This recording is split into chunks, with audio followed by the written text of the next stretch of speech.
haddii qabyaaladii wax tarayso anay tari lahayd ninka aad maqasheen 7 dabaq buu ka soo dhacay shirkii Kenya xubin baa loo diiday waa aniga aawi qabiilkii 7 dabaq baan iska stuuraya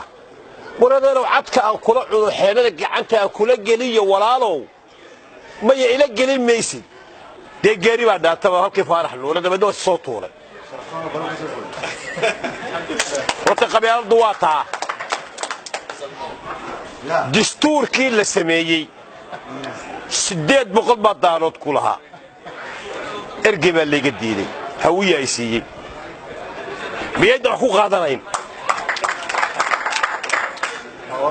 miyayna wax ku qaadanayn qolo waa been weeye waa nin siyaasiya baa wax ku doonaya